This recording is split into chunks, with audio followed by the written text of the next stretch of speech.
Welcome to Watch, Review, Repeat. This is the podcast where two best friends discuss the latest in film and television and then do it all over again the following week. My name is Colton Brown, and joining me is Andrew Meadows. Greetings, sir. How are you this afternoon? Tonight, I should say. Well, between both this afternoon and tonight, I think I'm okay. It's been a long, probably couple weeks since we recorded last. We had a good fun time talking about Zack Snyder's Justice League for a few hours, and then a hellacious cycle of schoolwork consumed me for a little while there, and that was followed by a somewhat hellacious cycle of editing a 3-hour episode with 3 people on it Justice League. On Justice League. And so that went out the door a little later than anticipated, but I think I'm finally caught up, and I think that I think that we have a good episode in store, and one that, much like its movie, should not be too long in duration. We're talking Godzilla versus Kong on this episode, which has been out for a couple weeks now, both in theaters and HBO Max. But we're here to talk about it finally, and so that's very exciting. How have you been? Well, I've been well. Got in a pretty bad car accident. Yeah, I mean, pretty well, aside from a thing that, Yeah, could have been a lot worse. That's it. Absolutely. Pictures tell a pretty bad looking story. Yeah, but Twisted Metal Mad Max level shit. But fortunately, you are still here. So both Sarah and myself are here.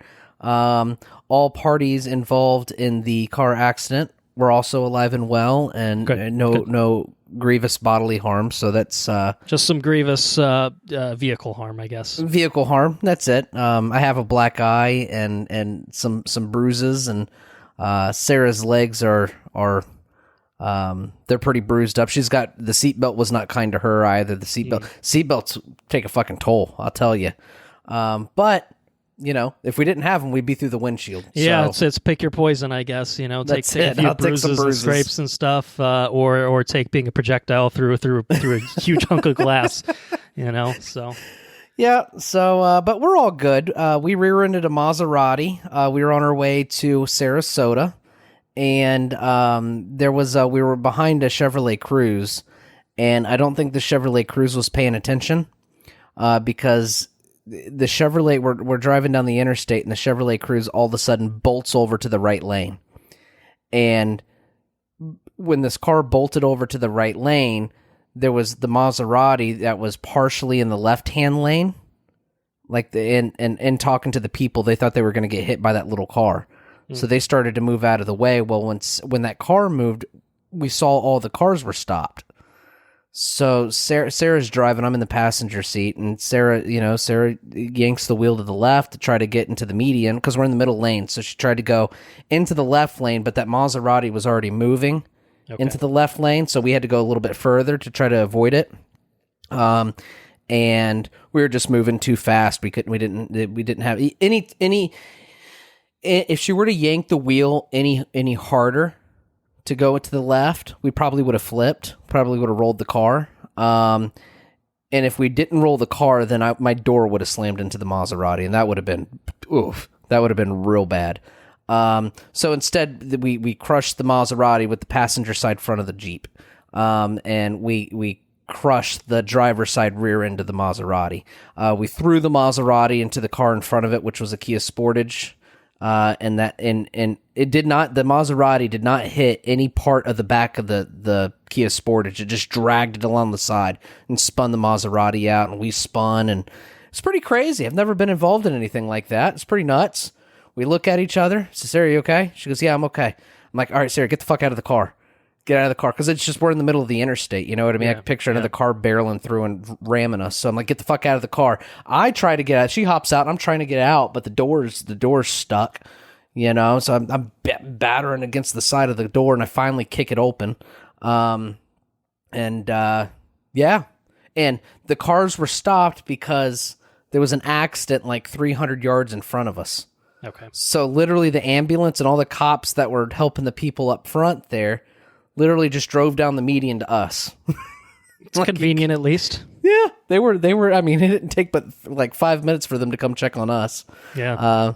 Yeah, and I get out, and my face is all bloody because I cut my eye, and everybody's like, "Oh my God, are you okay?" I'm like, "Oh no, I'm fine. Are you guys okay? Are you guys okay?" And I'm checking on everybody, and then the ambulance comes over, and they said, "Do you want us to take you to the hospital?"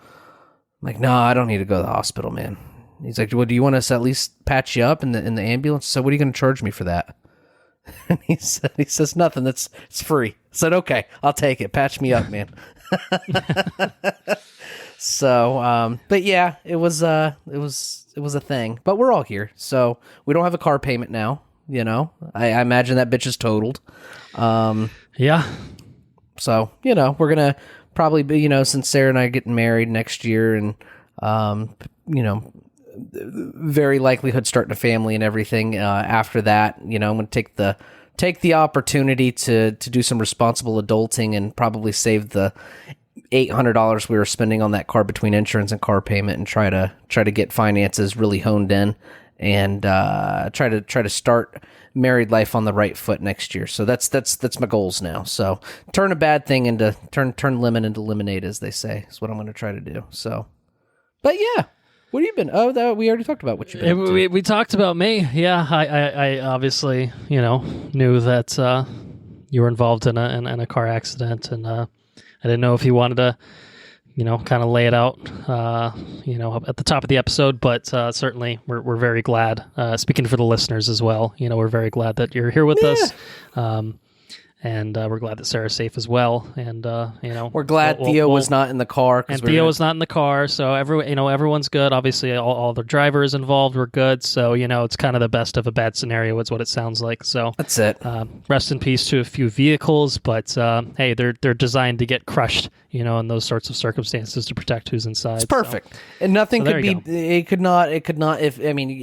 For the situation, it could not have been better. Yeah. I mean, it could have been much, much worse. The people we hit were not shitty. You know what I mean? I texted them after the fact. Everybody's really nice. Like I said, it's just we all have insurance, so I mean, it is what it is. But yeah. Well, that's a very heavy personal fun fact. But do you have a fun fact related to Godzilla versus Kong, so we can steer this podcast back into the actual fun direction? I mean, we're glad that you're safe and all, but it's still really not fun when it comes down to it, to be honest. But yeah, what do you got? Godzilla versus Kong. A fun fact. This is from Fandango.com. It looked like they interviewed some people and involved. I guess one particular producer, Alex Garcia, and a couple of other people. Anyways, okay. I have not seen Skull Island. Oh, okay. All right. But apparently, Godzilla is much larger in this movie than he was in Skull Island. And apparently, it's King Kong is, not Godzilla. That's what I meant. King Kong is much larger in this movie than he was in Skull Island. And apparently, he was an adolescent in Skull Island. Just a little baby. It's a little baby Kong. But now he's King Kong, and he's 50, 60 feet taller than he was in this movie in Skull Island. So that's my little fun fact. He says Kong grew up in the intervening decades between Skull Island and Godzilla versus Kong, which is good because he definitely needed that size. Pretty much leading up to this film and in all the marketing, I'm like, I mean, let's be honest. In what fucking world is King Kong going to win this fight? Like, it's just not going to happen. Like, Godzilla's going to open, the ape's mouth, chuck in some atomic breath, and call it a day. And I'm just like, I don't really get how they're going to make this a fair fight. So what do? You scale up King Kong to be basically Godzilla's height, and maybe give him an axe or something like that. That might help too. We'll talk about that later. But then, hey. Maybe it's a fair fight after all, or at least maybe he'll make a good stand. But we'll talk about who came out on top when we talk about Godzilla versus Kong later in this episode. So let's talk about the news, and we have a decent amount of news on this episode, but it is all very much news items. No trailers on this episode. I think our next episode will probably have a lot of trailers to get through, but. I think that'll Not work out. this one. Because, we're trying to keep this one nice and tight, as much as possible. But we'll start with, unfortunately, some sad news, as we, occasionally do. And that is to talk about the passing of Jessica Walter, the Emmy-winning actress Jessica Walter. For me, best known, for her role as Lucille Bluth on Arrested Development. Probably for you, too, I think. You surely That's watched right. at least the first few seasons of that before the Netflix revival that probably we were better off not having. But she was wonderful as Lucille Bluth, always quotable, brilliant in that role. And I think another show that you might have watched as well that she was very heavily involved in until her death was Archer, the animated show over on FXX, I think it is on these days, as Mallory Archer, Archer's mom. So she had a career spanning 6 decades. Those are the 2 main roles that I know her from.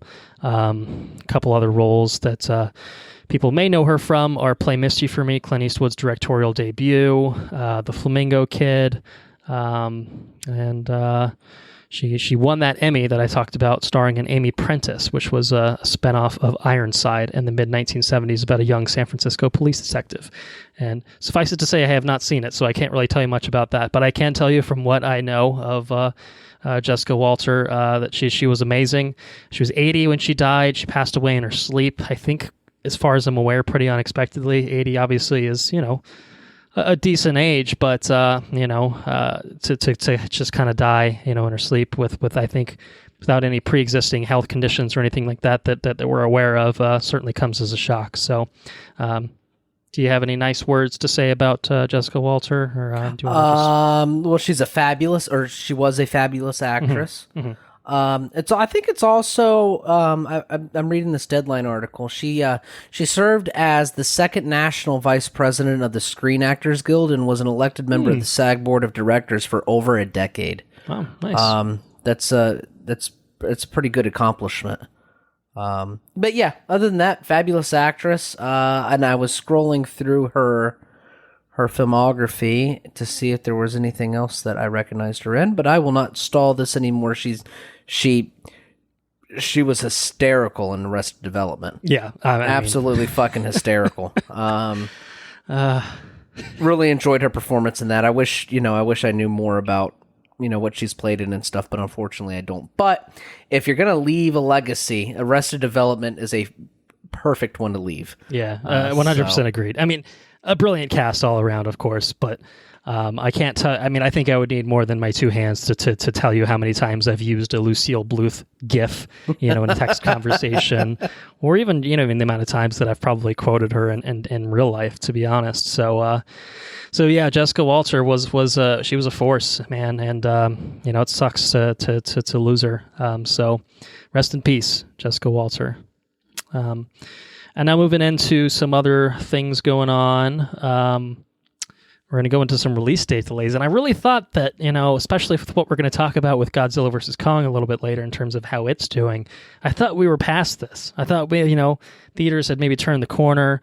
I guess there is a slight announcement on the side. I think the ArcLight Cinemas, announced that they're not reopening, period, which is kind of crazy, So Paramount has decided to delay quite a few major films, and they're basically steering clear of this entire summer as a result of this. For the most part, I think A Quiet Place Part 2 is probably going to be their real lone summer release, which they ended up actually moving up. So I guess I don't really know what they're doing, but surely there's reasons for things happening. But the sad news that I'm sure will devastate you, and I do mean that genuinely, is that Top Gun Maverick has been moved from July of this year to November of this year. So November 19th, 2021 is when Top Gun Maverick, starring the cruise missile, everyone's favorite cruise missile, Tom Cruise, will take flight. And as a result of that, it takes over the date that was previously held by Mission Impossible 7. And, it's probably not a surprise that both films will not release on the same day. Mission Impossible 7 has been bumped all the way to next year, May 27th of 2022. So we got a long wait for both of those now. Half a year for Top Gun, and over a year now for Mission Impossible 7, which is a huge bummer, having just gone through that whole franchise with Anna very recently. So they clearly don't have a lot of confidence in their streaming platform, Paramount Plus. Well, I know their whole angle is They want to have the theatrical release, 45-day window, and then they put it on their streaming stuff, which I think is fine. You want to support theaters and stuff like that. This HBO Max thing, I think even WB has basically said, yeah, we're not doing that shit next year. You know what I mean? So it's going away. We'll enjoy it while we can, obviously, and certainly we did for what we're talking about today. But tonight, I guess, I did the same thing you did earlier. Yeah, this kind of sucks, and so there's a little bit of a domino effect from here too. So Mission Impossible 8, which is filming simultaneously with 7, has now been moved to July 7th of 2023. So now we have to wait over 2 years for that follow up. Dungeons and Dragons, which apparently is getting a movie with Chris Pine and Hugh Grant. Okay, I didn't know that. I'll take it. Yeah, it's an announcement within an announcement. How do you like that? May 27th, 2022 was its original date. That's now been moved to March 3rd of 2023. Fuck. So we got a ways to wait for that. Jackass 4 has been only a slight delay here. September. They can't October still be making year. Jackass movies. These They're guys are making old. more. Yeah, they're gonna have no testicles when it's all said and done. Oh my gosh, This is just basically powder. how it's gonna be. Yeah, just Grind the nuts to dust. I don't even want to describe what's going on in there. It's bad. Snake Eyes, the G.I. Joe spinoff, has actually been moved forward. So now, here we go. So they are sort of still doing a summer thing, but I'm not sure why they're doing it this way. Apparently that movie is going to come out in July of this year. We haven't seen shit for that movie, but it's going to be out in fucking 3 months. Okay, That's because it's whatever. shit. Let's take the good movies and push them back and give everybody shit. That's what it is. It's our gift. So anyway, last 4 Bee Gees movie, Untitled Bee Gee movies, will head to cinemas November of 2022. Another Star Trek film will head to theaters June of 2023. The Shrinking of Treehorn is going to be November of 2023. Fuck if I know what that is.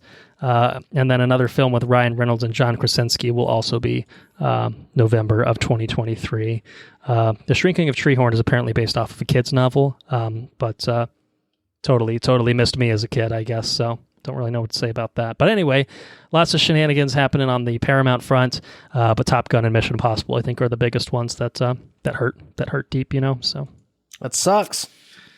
It does indeed. It does suck. It really does. It really does suck. I agree. But what doesn't suck are a couple of shows that are maybe getting revivals, pseudo-revivals, as one we'll talk about. But the first one is Party Down. Is apparently going to get a revival over at Starz. And I got to say, Party Down is an excellent comedy. I'm not sure if you've had the privilege of watching it yourself. No, I haven't. I know you're a big fan, though. I love it. This is a show that had a great cast in it, and basically they did 2 seasons of it, and basically almost everyone in the main cast had either already left the show or was about to leave the show to go on and do bigger and better things, because this show was kind of like a nothing show on Starz that no one really watched, and it's kind of why they canceled it. But it had Adam Scott, who wanted to do Parks and Rec. It had Lizzie Kaplan, who wanted to do Masters of Sex. Martin Starr went on to do Silicon Valley and couple other things, and Jane Lynch was on it. She went on to do Glee after the first season. So it had an amazing cast. Was very, very funny. It's about a crew of caterers in Hollywood, and a lot of them are trying to be like actors and stuff like that, but this is kind of the way they support themselves. So it's very funny, very witty show.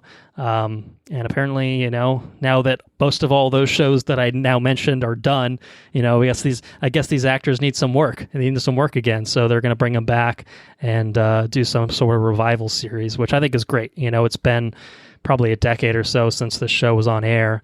And so it just, sometimes these kind of things, getting the band back together works. Sometimes it doesn't. Looking at you, Arrested Development, you know what I mean? So, yeah, I'm really excited to see that they're doing this. Okay, 6-part limited series. I think that's great. Get these guys in a room, a few rooms. Probably want to film in more than one room. Get them in a few rooms for a month, couple months. Film some good stuff. Give us a little payoff, because I think season 2. I think, I don't think it was designed to end the series. It just kind of ended, you know what I mean? So there's absolutely room for them to kind of keep this thing going and offer a little bit more to the story. So I highly recommend everyone check out Party Down. I think right now you can really, I think it's on, I think I technically own the DVDs, but, it hurts me to admit that I own a DVD of anything these days, but they never put it out on Blu-ray, unfortunately. But I'm sure you can stream it. I'm sure Starz has their own streaming stuff that you can do, probably do it through Amazon, whatever the case may be. So anyway, you can watch Party Down. I highly, highly recommend it. Because it's great. It's well worth your time, and with more on the horizon, it's never been a better time to hop on board. So that's that. The other kind of sort of TV revival is not quite along the same lines, but apparently the fine folks over at FX and the team behind one of my favorite television shows of all time, Justified, they're apparently set to work on a new adaptation of an Elmore Leonard novel. And Justified itself was an adaptation of a short story that was written by the author, Elmore Leonard, which was called Fire in the Hole. And they, the show very much became a big whole thing. It's not like a short story translates to 6 seasons or whatever, you know what I mean? They clearly did their own thing at a certain point. But the main character, Raylan Givens, played by Timothy Olyphant, was the main character of that short story. And the word on the street is that they're maybe going to try to get Timothy Olyphant back in this new series that they're developing. So it's based off of the novel City Primeval, High Noon to Detroit.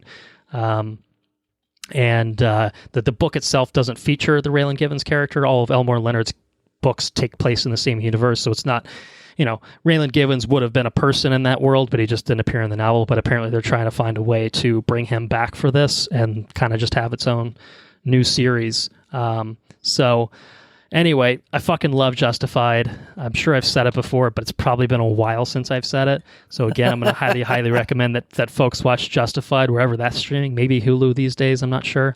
I think it was an FX show, so that would make sense with the FX on Hulu stuff. But giving me more anything like Justified adjacent is great. And if they can get Timmy to come back, then fuck me, man. I can't tell you how excited I would be for that. I would be very much all in. So anyway, there's a couple pieces in the news. It's a little bit of vanity news for me, where I'm just like, look at all this shit I like, and I realize I'm leaving you in the dust a little bit. But the question between I Party have for Down, you, the Justified follow up, what do you got?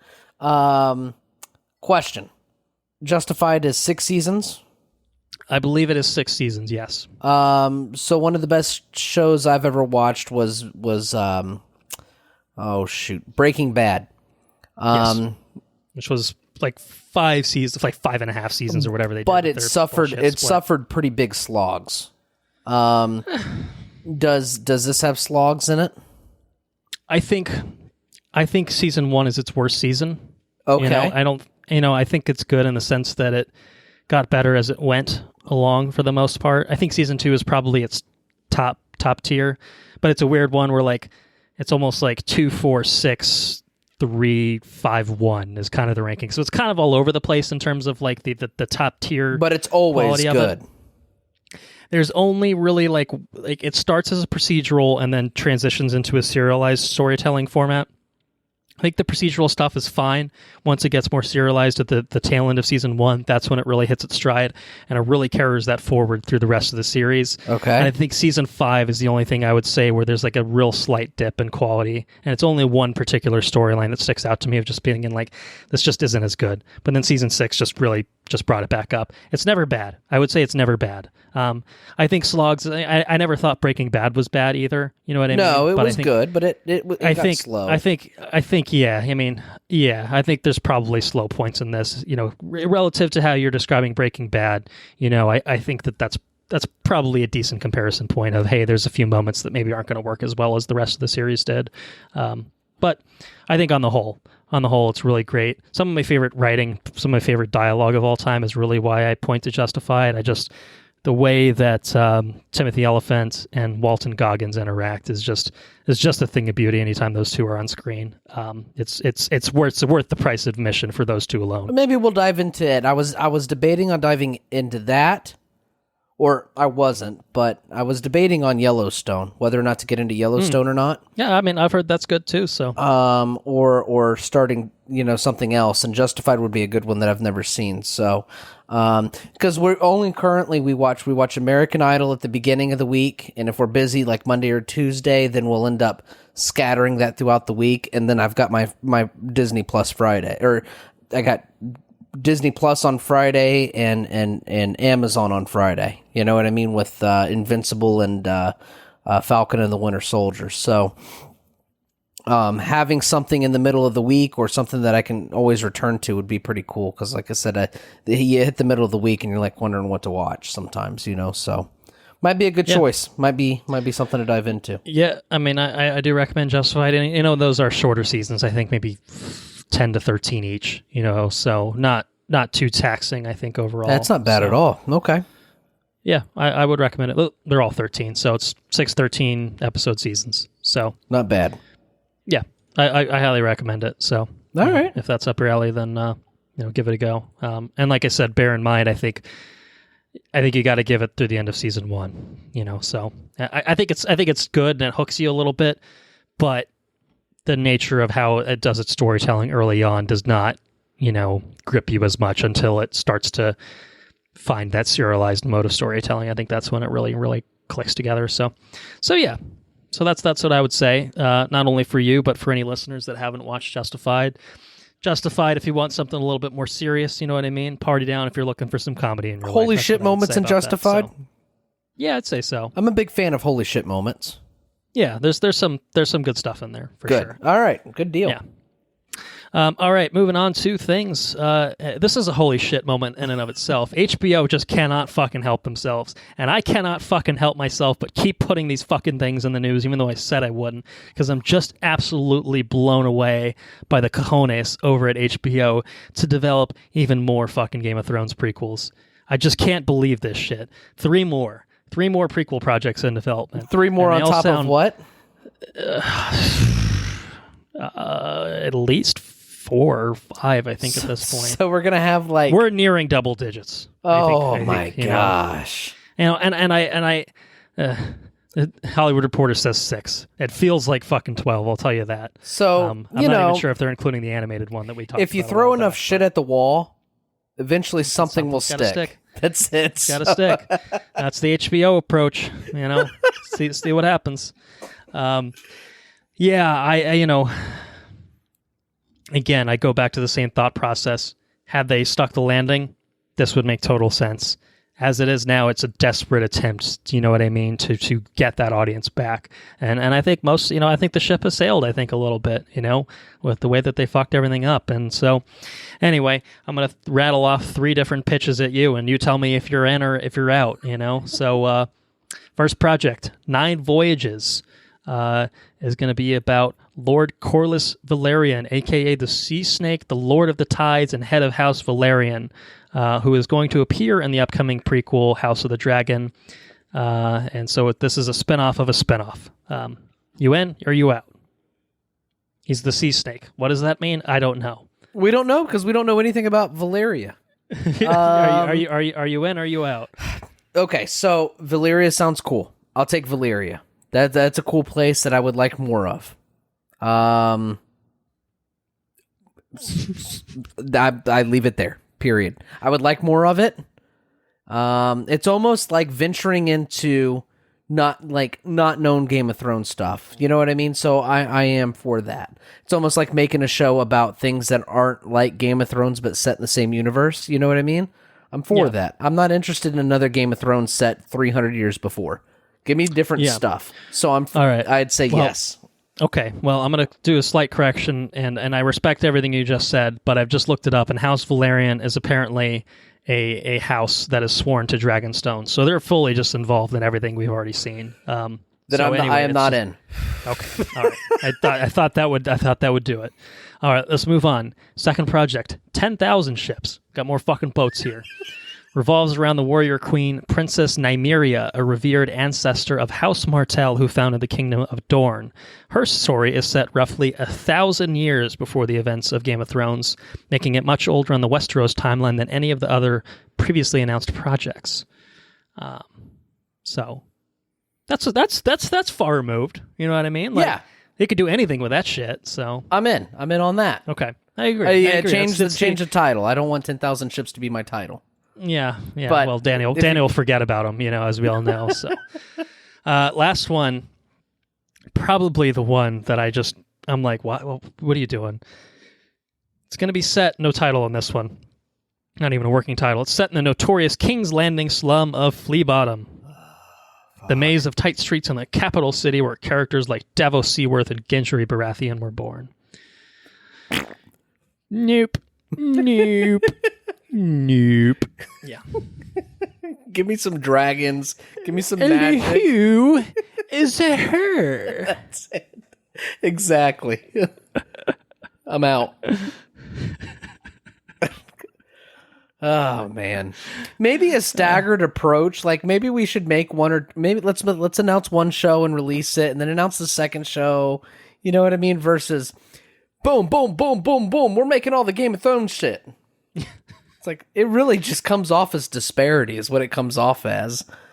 It's I don't know. Fuck.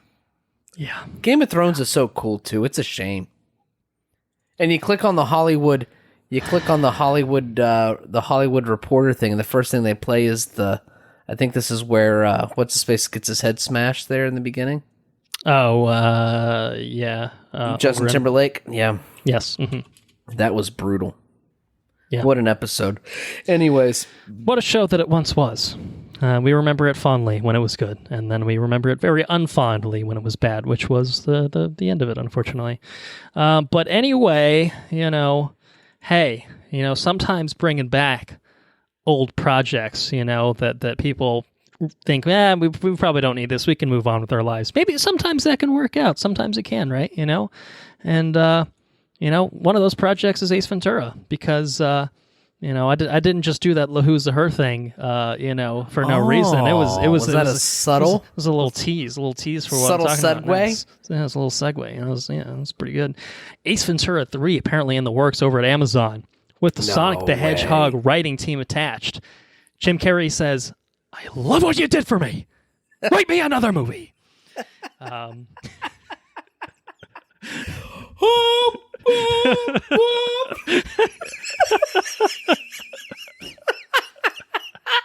I will take absolutely 140% in another Ace Ventura movie. That is excellent.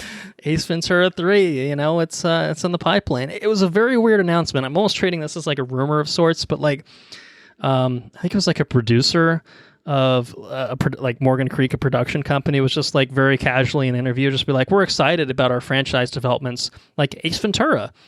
People are clamoring for a third one, and so anyway, we're making a new one, and it's gonna come to theaters, and we got these Sonic guys on board, and it's just like, well, fuck, okay, okay, all right. That's excellent. Excellent news. Obviously, once upon a time, we did a bonus episode covering both Ace Ventura, Pet Detective, and Ace Ventura, When Nature Calls, which are both just prime films. Just ripe with drunken quotes. Just I think that was pretty much what it is, was just laughing and quoting. And it's so funny. I'm less than a beer in, to be fair, but I'm already in like the mode of just being like, what Ace Ventura quote can I bust out next? Captain's log, stardate 23.9, rounded off to the nearest decimal point. We've traveled back in time to save an ancient species from total annihilation. So far, no signs of aquatic life, but I'm going to find it. If I tear this universe another black hole, I'm going to find it. I've got to, mister! It's so good. Like, is that scripted or is that complete improvisation? I don't know. Like, yeah, what do you need writers for this shit? Just like set up a premise. Like, what's he doing? What pet got stolen this time? What's he what's he detecting? Holy shit, that's amazing. God damn it, it's amazing. What a movie. I need to watch it again. Yeah. That's what we needed in 2020. We needed Ace Ventura 3. They should have greenlit that fucking 2 years ago and known the pandemic was coming. Man. Good stuff. So Ace Ventura 3, I'm looking forward to it, assuming that it does happen, which I need definitive proof, but I'm frothing at the mouth at the prospect of a new one. So anyway, bring it on. Got to, mister. I've got to, mister. All right, moving on. You interested in that NBC streaming service Peacock? Does that ruffle your feathers or anything like that? No. So, fun fact, I actually recently found out I'm paying for Paramount Plus. Didn't even know I was paying for it. I think it comes with like Hulu or some shit. Not Hulu. I don't know what it's attached to. It's attached to Starz or something. Okay. Anyways, I'm paying for it. Didn't realize I had it. I redid my... I've been making attempts to be a more adult, like, responsible individual. And so I'm redoing my finances and shit, and I'm trying to get clever with the way I do things. Anyway, so I was looking at all the things that were automatically coming out of my account, and I just fucking pay for them. I don't know what I'm paying for. And, I'm paying for Paramount Plus. That's why I'm a little upset that they just don't put fucking Top Gun out on fucking Paramount Plus. That'd be great. Yeah, just put it on there, man. But I'm not paying for this, the Peacock. And I will probably not jump in on Peacock unless you give me a compelling reason to. So, if I may, does a mystery drama from Knives Out and Star Wars: The Last Jedi director Rian Johnson, 10 episodes straight to series order mystery drama called Poker Face, does that tempt you at all? That pitch I know was perfect. I know I definitely that was there, but pitch perfect. Oh, okay. Well, maybe you can get a series at a Pitch Perfect series. My dad would really appreciate that. Yeah, this is cool. TV series from Rian Johnson. It's going to star Natasha Lyonne of Netflix's Russian Doll series. He is going to create it, write it, direct it. Okay, that's even more compelling. He's not just chucking his name on there, so it sounds like he's going to be pretty heavily involved in it. I think Peacock, actually bought the rights to this, to kind of fund it and produce it. So, I must admit, I'm a little bummed that it's on Peacock because it's a series, it's a streaming platform, and God knows there's too many of them already, but it's one I just really, truly have no interest in. It's basically like, do you like The Office? Check yes or no. If no, then you can just skip the streaming service. If yes, and you're the type of person that's watched The Office like 19 times in its entirety, this is the streaming service for you. They also have Star Trek. They don't. That's on Paramount. That's a different one. That's on Paramount. Oh, Paramount's fuck. got all the Star Trek ones. I'm sorry. So I'm saying, like, what is on Peacock? It's The Office and Parks and Rec. Those are like, it's just the NBC comedies, but it's really just The Office. I don't know if they still do it, but at one point they did pricing tiers that were based off of The Office.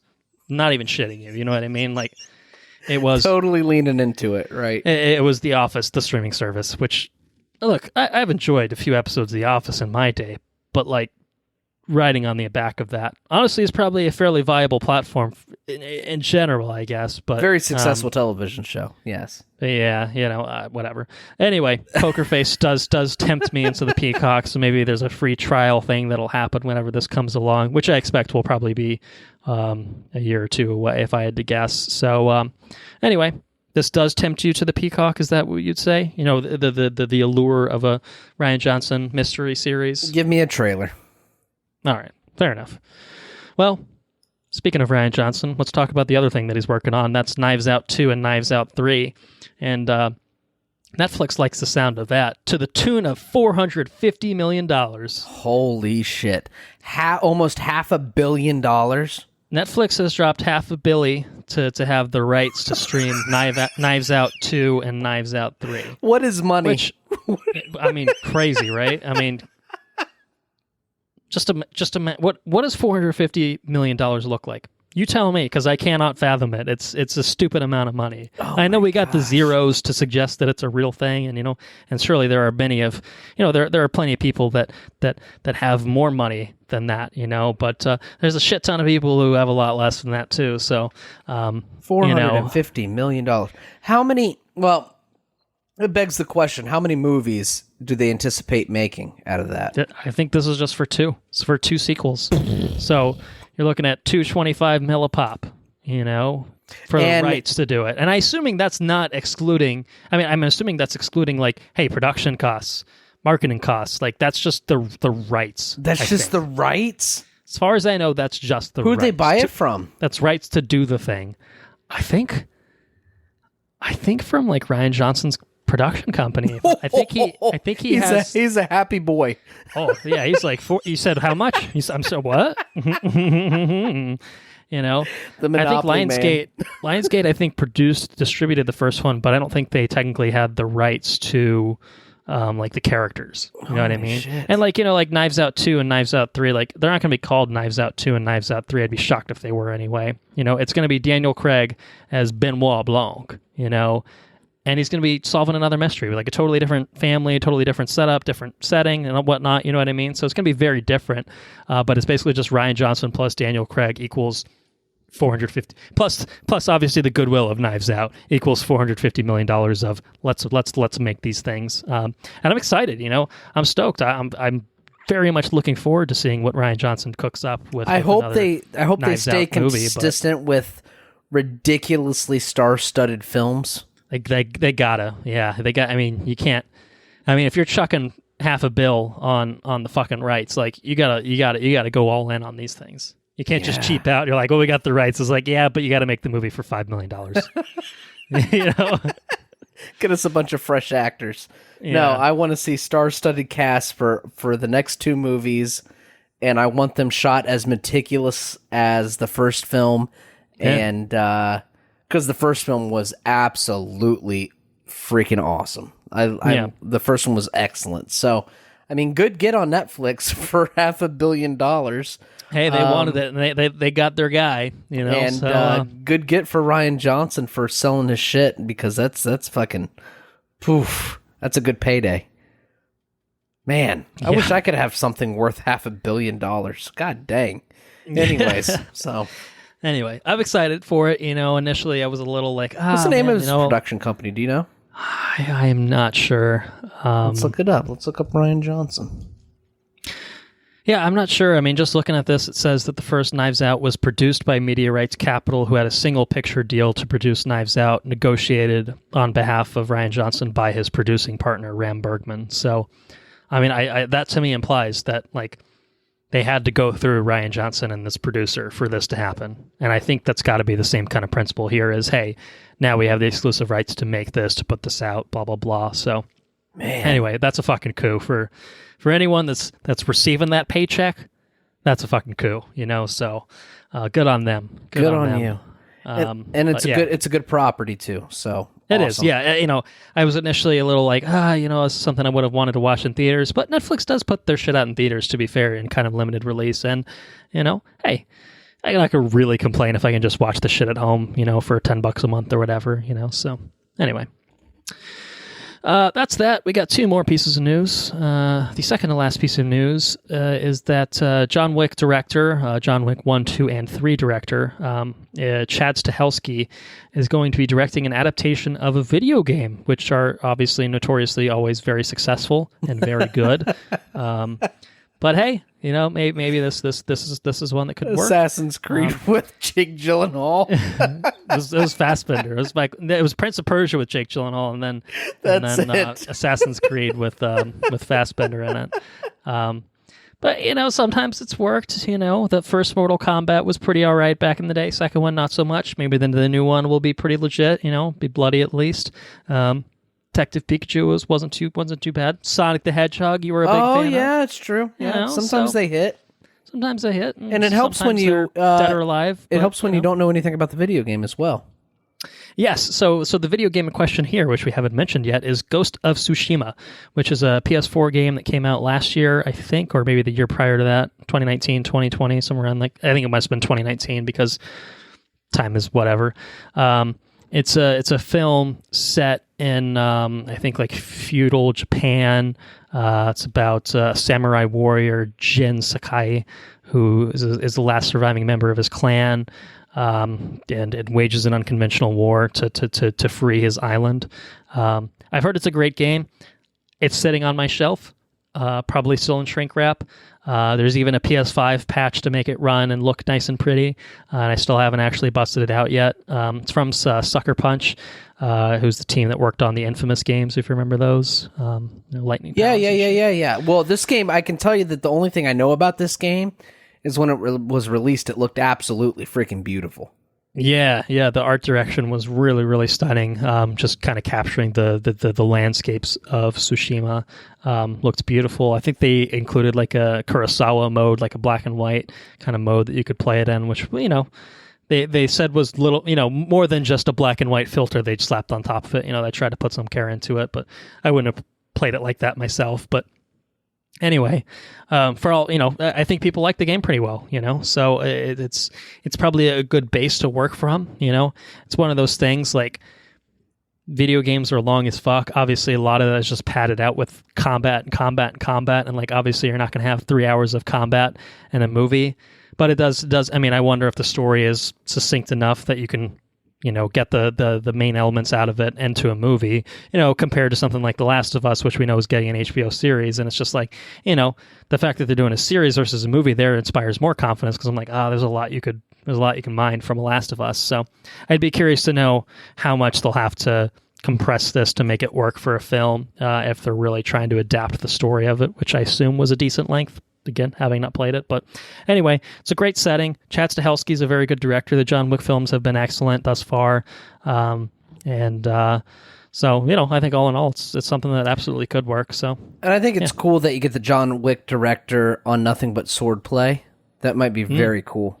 Yeah, I think we got a little swordplay in John Wick 3. It's like he's clearly like, I want to branch out, That's cool. John Wick can do more than guns. I could do more than guns, We'll see where it goes. Yeah. We'll see what happens with it. Probably a couple of years away, but we'll keep an eye on it, certainly. And then there was one. And then there was Obi-Wan Kenobi. And we got some news about Obi-Wan Kenobi, courtesy of Lucasfilm, who have announced that the series, set 10 years after Revenge of the Sith, is going to it's going to begin its production in April, which, for those keeping score at home, is this month that we are currently living in. So I don't know if it's technically started filming. Production. Started its filming. Yes, it started production. It's not. God airing damn it! I've completely sorry misheard for a potential heart attack there. Got real excited. No, it's going to begin shooting this month, which is to say it may have already started, or it's going to start within the next few weeks that are left in this month. I don't know, but it's happening. It's finally happening. I think we're going to get a 6-8 episode miniseries, whatever it's going to be, which is very exciting. That's going to be directed in its entirety by Deborah Chow, who worked on a couple episodes on Mandalorian season 1. Which ones? I think, put me on the spot. Did Deborah Chow direct the Prison Break episode?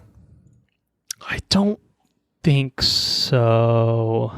She did Chapter 3, The Sen, which I think was the one where we got Carl Weathers introduced, maybe. And then she also did the second to last episode of season 1,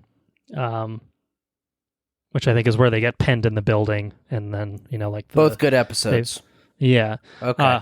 I'm doing a quick Wikipedia look, and I think that's close enough. Anyway, they were all good. I don't think there were any of the bad episodes, or if there were any bad episodes in The Mandalorian, I don't think that they were from her. They weren't terrible episodes. There were not bad episodes. There were some that were better than others. I think that's what I would say about both of those seasons. But anyway, she's kind of the one leading the charge here.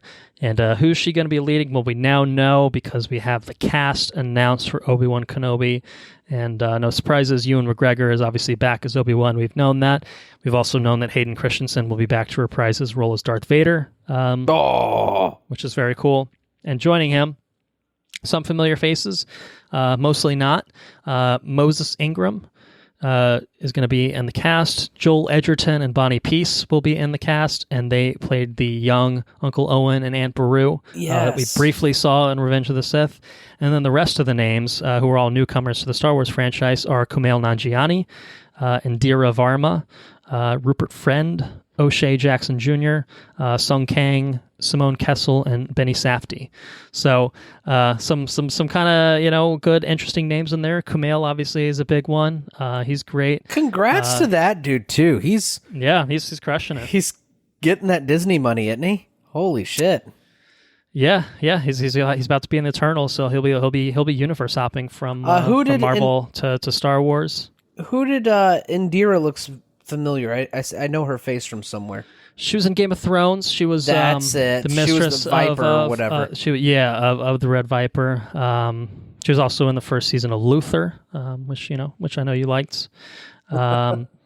O'Shea Jackson Jr. is Ice Cube's son, who's been in a few things straight out of Compton. He was in Godzilla King of the Monsters, which is relevant to what we're talking about. Sung Kang is Han from the Fast and Furious franchise. Yep. And Benny Safdie is one half of the Safdie brothers who directed Uncut Gems and Good Time, and I think at least another film. So, but also somewhat of an actor in his own right, apparently. So anyway, Obi-Wan Kenobi. It's happening. We'll be getting it next. We'll be getting it next year sometime, I assume. And I assume you're also excited about it. Yes, absolutely. Good. Well, may the Force be with us when Obi-Wan Kenobi arrives. But until then, I guess we'll just have to spend our time doing something else, like talking about Godzilla versus Kong. Does that sound like a plan to you? We can certainly talk about Godzilla versus Kong. Well, let's do it. So Godzilla vs. Kong was released in theaters and on HBO Max. It was written by Eric Pearson and Max Borenstein, directed by Adam Wingard, stars Alexander Skarsgård, Millie Bobby Brown, Rebecca Hall, Brian Tyree Henry, Shun Oguri, Itza Gonzalez, Julian Dennison, Kaylee Hoddle, Lance Reddick, for like 3 seconds, to be honest, Kyle Chandler, and Demian Bashir. It's about mythic adversaries Godzilla and King Kong, who meet in a spectacular battle for the ages, with the fate of the world hanging in the balance. Nice. Nice and synopsis, it brings me, dude. Thank you. It brings me great pleasure. To announce the return of a once famous segment on the podcast. You heard it here first. It's the box office breakdown. Come on down, box office breakdown. Your time is here. You're back with us. My hockey sirens. Godzilla vs. Kong has breathed new life into the box office, it seems. Very nice. Vaccines are way up. We're setting records, daily records, in terms of amount of shots in arms, which is great. You might be due for one, in the near future. I'm not sure what's happening with yours, but you should be eligible by now. I am eligible. So, you got to wake up early. It's a debate on which one to get, and it's how to get online and do it, what time to do it. I just haven't done it yet. I will do it. You're going to do it, and that's great. I'm sure not every theater goer was fully vaccinated or even half vaccinated, depending on what they got. But Godzilla vs. Kong got some big bucks. It's the first film, I think, really since the pandemic begun, that's done well. And I think done well without the asterisk kind of added. Very nice. And surely it would have done better. Under normal circumstances, as many things would have. But And obviously, it's anytime something releases later, it's inherently in a better position to some extent. Obviously, it's in a better position now than Tenet was in September, no question about it. But Godzilla vs. Kong, it did well. It had I think it opened on a Wednesday, and I think it brought in let me see what the actual figures on it were for that first weekend. It brought in about $48 million on its first weekend, including, kind of the 5-day total or 4-day total, whatever it was. That in and of itself is really good. I mean, those are the same numbers we were getting from things like Tenet and stuff, aren't they? I think it's higher than what you got from Tenet. I mean, I think Tenet probably topped out around that mark. I think, domestically speaking, you know what I mean? And I think the thing that stands out is this film was preceded a couple of years ago by Godzilla King of the Monsters, and that made $47,776,000 in its opening weekend, which was a true probably 3-day opening. But you're talking about its immediate predecessor, in a pandemic. yeah, under normal times doing maybe slightly better. So for Godzilla vs. Kong to make as much as it did under its circumstances in which it was released, I think is absolutely a huge success for theaters everywhere, for studios everywhere. It really suggests that, hey, come this summer, like We're Paramount is ready to dump their shit, or whatever, and move along. But so invest in AMC is what you're hearing from Colton. Well, I don't know about invest necessarily, but I'm going to pull up their stocks right now while you're. But yeah, I think things are absolutely trending in the right direction, and I think we're now a couple weeks into Godzilla vs. Kong's box office run. It made $13.4 million in its second weekend, which is about a 58% drop off, which is not crazy. You know what I mean? For a tentpole kind of movie like this, that's totally standard, pretty all right. So I think it's chilling at somewhere like 70 million domestically, but internationally it's done exceptionally well. And its worldwide total is over $300 million. So it's doing great. It's gonna beat King of the Monsters box office run, I think, overall. And under the circumstances, I don't think you could ask for anything more from that. So it's really good to see the box office kind of kicking into high gear with something like this. Obviously, neither you nor I saw this in theaters, but that's because we could watch it safely from the confines of our home, So it's making as much money as it is with people still watching it at home, with it being, included a lot of people in the HBO watch Max the movie package. Yeah. And I think a lot of people are still going to watch things on HBO Max through the end of the year, because if it's free on there, then okay, you know what I mean? I mean, free obviously with, paying for the month or whatever, but hey, I mean, it's pretty crazy. So, good on it for obviously putting asses in seats. And, it makes me happy to know that, hey, maybe the rest of 2021, is going to be okay. We're going to be seeing movies in theaters, and like that's exciting for me. So anyway, that's the box office It's breakdown. interesting that our metric of life returning to normal is theaters. Yeah. That's how you found your podcast, listeners. Yeah. When our metric of normal life is box office breakdowns. So you heard it here first. So yeah, that brings us to the Battle of the Titans, Godzilla versus Kong. Well, I guess I should just go ahead and kick it over to you. Tell me what you thought about Godzilla versus Kong. So, Godzilla versus Kong was oddly touching. Kong was a sympathetic character in his own right. It's interesting the lens that they shifted points. I don't know. Like I said, I feel like I have a blind spot because I haven't seen Skull Island. But the way that they treated the Titans, more particularly, they shifted the focus from because I have seen Godzilla, and Godzilla's was arguably the sympathetic character, I guess, in some points. Like they didn't know what he was about, and then come to find out he's protecting everybody, and then now there's a new faith in Godzilla. They kind of shifted their weight a little bit more towards Godzilla being the sympathetic character, I think, in this situation. Mm-hmm.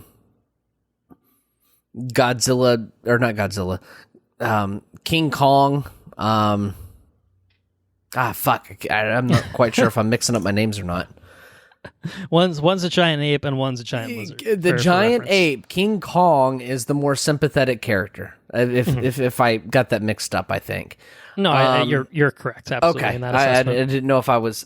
Once I thought about it, I didn't know if I said Godzilla or King Kong. God damn it. Anyways, the giant ape is more sympathetic, is what I'm trying to say. And other than that, I feel this is kind of a spoiler heavy movie because of the way that they ran the marketing campaign.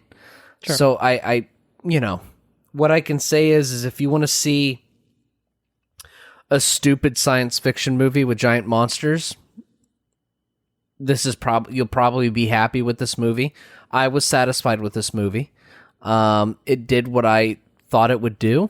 It introduced a different character at a point in the movie, which I thought was interesting, and it was a cool angle. I will say that I found the humans in the movie to be not the strong suit, huh? not the strong suit. I just, if you're gonna have me monster fighting, and that's cool. You don't really give a shit about the humans in the movie. That's not, if anything, the humans are humans are pretty shitty in this movie, and so I feel like largely, like, I don't really give a shit about any real people in the movie. So that's kind of shitty, but at the end of the day, I did not go into the movie expecting a good character piece. I came into it expecting just watching the spectacle of these giant things fighting, which is cool. And it delivered on that. It delivered in a large way, I think. So, yeah, I don't know. It's a really shallow movie. And they go for more, and I think what they go for, like, 40% of the time they deliver on it. Just if it involves, like, the interactions between humans, you can count on that being shit. Because I think it was. But the interactions between Titan and humans is pretty good. And the interactions between Titan and Titans is pretty cool. I enjoyed it. Yeah, so that's pretty much it. I enjoyed the movie, so there's not a lot of way of, sound design was loud and it was impactful, and it was a entertaining thing to watch if you have a sound system, present. It's a fun ride with sound design. I think that cinematography was okay. Like it wallowed in the spectacle of giant things fighting, which is cool. Like the way that the creatures interacted with each other was cool. The fight scenes were cool. The utter destruction of everything in the wake of the fights, I should say, was cool. They did some super sci-fi stuff, which was, I didn't know quite how to feel about it. But once you like, check your brain at the door. That's what I'll say. You watch the movie, just check your brain at the door. Don't think about it, because it's pretty fucking stupid. But other than that, it's okay. It's a fun movie. Like I said, I need some interaction from you, because I just we're talking about a movie it does not require a conversation. I feel like, we can talk about spoilers, and we can talk about some plot heavy elements that will be interesting to talk about for sure. But yeah, I'll take the torch if you don't mind. For sure, take over. Look, I think the reason that this movie has done so well at the box office, because it's a pure blockbuster film.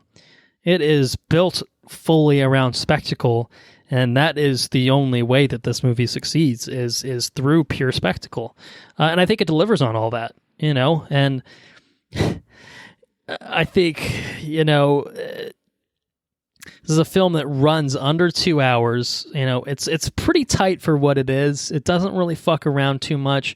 You get a little bullshit with the human side plot, and you're just like, I don't care about this.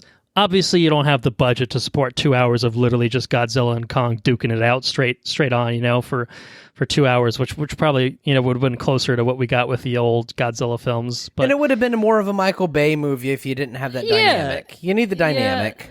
And I think you need a balance here. Unfortunately, all the human stuff, you can strive for the balance, but ultimately the balance here doesn't necessarily work, because the human stuff is just dumb. It's just stupid, and like it's a little contrived, and the characters are paper thin, and sometimes, grating and a little bit of annoying, or, cardboard cutouts, as is the case with like the villains, I think, big evil corporation or whatever. And so like that stuff, it's not necessarily bad or anything like that. It's just it is a vehicle for the spectacle. You know, it's the things in between the big punchy punchies and, you know, the atomic breaths and the axes, you know, getting thrown and swung and, you know, and like that's fine. For a movie like this, that's totally fine with me. You know, this is the type of movie that really doesn't demand anything more than that. Hey, it's Godzilla versus Kong. It is promising you something, and it delivers on that promise. There's a few extra things in there that, you know, take them or leave them, whatever. But hey, it's a vehicle, you know, for the spectacle. That's the best way to put it. For what it is, I really don't. I mean, I really can't complain too much, you know, in the sense that, like, obviously this is not a perfect film. Of course, it's not. It's quite dumb in many respects. But you don't watch a movie. It embraces the dumb. You don't watch a movie called Godzilla versus Kong looking for a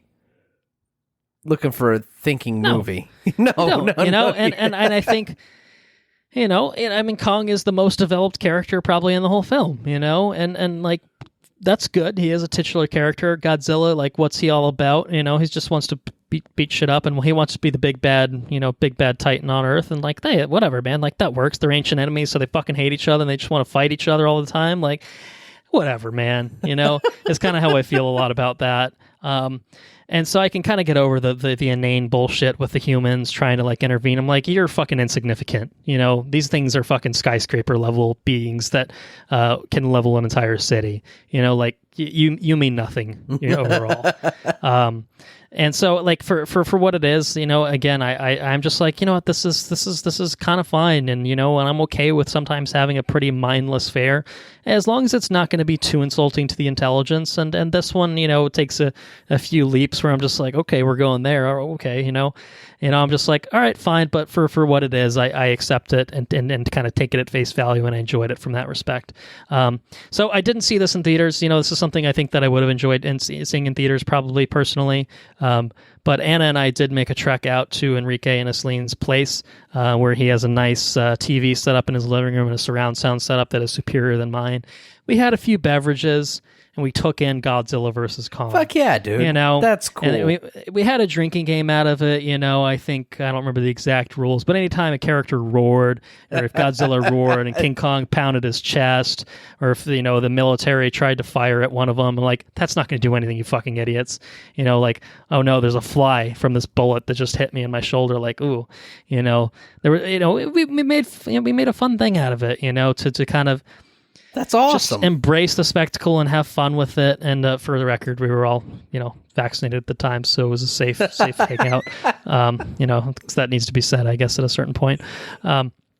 But it was good, and that was kind of a good way to enjoy it. Admittedly, I did, after the fact, go back and watch most of it again because I missed a lot of dialogue, because we were either laughing or reacting to something, and, you know, something just got kind of missed through the cracks. So there's some little, like, plot elements that, like, I figured, you know, I picked up on it a second time through. I'm like, oh, that is kind of neat. I kind of like that angle, but it's not a film that is driven by its plot. It's just something that, you know, hey man, if you're in for some fucking fight sequences, I think that the CGI is good. You know what I mean? I think it delivers on that. I think that it's pretty, you know, it's well shot enough that, you know, you're getting that one-on-one Titan action.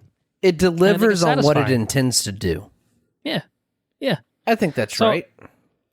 I really can't say too many mean things about it, other than, like, the obvious things of just being like, yeah, it's really fucking stupid. Like, you know, like, and I know that some people are not going to be able to get over that, and I think that's totally valid. But for me, yeah, check your brain. It's pretty fucking cool. You know what I mean? So, and you know, and just lean into it. You know, sometimes you can just lean into it, and you know, I just, this is something for me that just worked. So yeah, I mean, we'll move into recommendations, I think, and then we can dive into the spoilers. Yeah, I think we'll have the meat of our conversation to be had in spoilers. So recommendation. What do you think? Very yes, totally fine shithouse. Where are you at with Godzilla versus Kong? So for me, it delivers on what it intended to do. They obviously intended, you know, I feel like they tried to make the characters as interesting as they could, but maybe because of, like, what the movie was, it just fell short. I don't know. But I think it's a, for me, anyways, I know that, I don't know if I sound super critical of the movie, but I thoroughly enjoyed the fucking movie. I will say it's a yes movie for me. I thoroughly enjoyed this movie because I knew what I would be getting, and I got what I wanted. I got giant monsters fighting, and I really enjoyed the sentiment that they put into King Kong. I thought that was really cool. He's almost like your fucking dog. You know what I mean? Like your pet, you know? He was just I really enjoyed Kong and the way they portrayed him and the character arc they gave him. And the little girl, that was pretty cool. But yeah, it was a yes movie for me. I think it delivered on what it intended to do. I had a lot of fun watching it. I had arguably more fun than watching this movie than I have watching a lot of, a lot of like recent releases, So it's certainly by far better than the one we got with Denzel Washington and yeah, you say that again. So yeah, it's definitely a yes movie for me. Very yes is the very yes of, just to set the metric for like stupid movies that demand a good rating. Very yes giant monster movie would be probably the Jaegers. Pacific Rim. Yeah. Pacific Rim. This is no Pacific Rim. This is no Pacific Rim. It's a step down from Pacific Rim, but it still delivered on what I wanted. So yeah, it hits some of the same boxes, just not as many. That's right. So yes for me. Yeah. Yeah. I mean, I think for me, quality-wise, overall, it's probably really a totally fine. It's totally fine. It is a totally fine movie. I think it's a totally fine movie. That said, it absolutely has dashes of yes into it. Really, when it's Godzilla versus Kong, when it's what the title promises, it's a yes film. It's never like, oh my God, like with anything. It didn't have the holy shit wow things that something like Pacific Rim did. To talk about that. But, it had enough, and I'm just like, oh, okay, cool, and all right, I had fun watching it. I had fun. It was a fun little romp, and, for what it was, it didn't overstay its welcome. It didn't, it had human dumb stuff, but it cut away from it often enough that you kind of lived with it, and you were just kind of like, all right, I can put that to the side and not really have that really impact my enjoyment overall. And I think it's pretty rewatchable overall. I mean, even just on a second pass for me, obviously I was paying a little bit more attention, but like, I still thought I thought it held up pretty well. So I think probably totally fine is kind of, how I'd have to say about it, but, that does undersell it to some extent. The only other thing I think that I'll probably point out right now is, this is the fourth movie in the Monsterverse, legendary WB's Monsterverse. They did the Godzilla 2014 film. They did Kong Skull Island, which you haven't seen. And then they did Godzilla King of the Monsters in 2019. And it's a weird fucking universe, is what I'd say about it. Godzilla 2014 is a serious film with like a serious tone and a serious take on Godzilla and like awe and spectacle. And that was fucking cool. The fact, the way they treated Godzilla in that movie was pretty cool. And I think that, I actually, Anna hadn't seen any of them. She hadn't seen any of them leading up to Godzilla vs. Kong. She's like, I gotta watch Godzilla vs. Kong. But I'm like, I kind of want to rewatch all of them. So we watched all of them. And I think Godzilla 2014 is still probably my favorite of the four. I think it's probably the only one with for the me people, that, the people skydiving down with the flares, the Halo jump. Yeah, that was cool. And it does a few too many little teases with like Godzilla about to fight, and then they're just like, oh, let's just cut away and look at humans again. But that one is the only one that's really actually taken the human drama seriously, and actually tried to like deliver some sort of like respectable story beats. And then it had some good Godzilla action at the very end of it. The tail end of it, you got something. Godzilla going to town. It was good. I think it's my favorite of the four. Kong Skull Island is a weird fucking 70s Vietnam War movie. And in rewatching it, I kind of hated it. I remember like thinking it was okay at the time, but like there's like 30 fucking main characters for no reason. And it's just kind of dumb and like over the top. And those sensibilities just did not play with me. And so it's probably my least favorite. And then King of the Monsters is kind of like an overwrought epic where the humans are just ridiculous. There's this like thing where Godzilla lives in Atlantis and shit, and like they they nuke him and power him up, so he's got like red atomic energy radiating, and he's just got pulses of radiation coming off him as he fights King Ghidorah. And like honestly, it's a dumb movie. Like King of the Monsters and Godzilla versus Kong absolutely have the exact same DNA. I think Godzilla versus Kong is a better execution of that. King of the Monsters is a very like militaristic kind of thing, whereas this one's a little bit more sciencey and like science fiction-y, I guess even. Whereas that one's like, hey, big monster, and then there's this big alien monster with 3 fucking heads, or 3 dragon-headed monster, and they're just gonna fucking fight. You know what I mean? It's gonna be crazy, and like it's not a good movie, but like I did enjoy it for like kind of just the ridiculousness of it.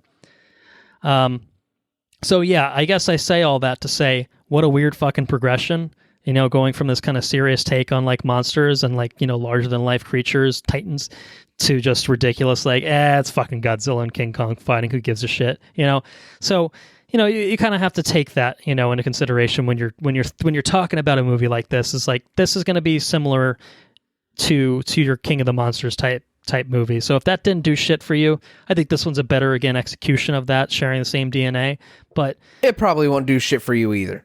Yeah, probably not. But hey, again, if you can check your brain at the door and enjoy, and just lean into like, I just want to see these 2 fucking dudes fight. Like, I don't know how the King Kong's going to pull it off because he's a little ape, he's not tall enough for that shit. But Sarah actually enjoyed the parts that she was awake for. Okay. And that's because I think that King Kong was almost treated like... he was the main character, I think, in a way.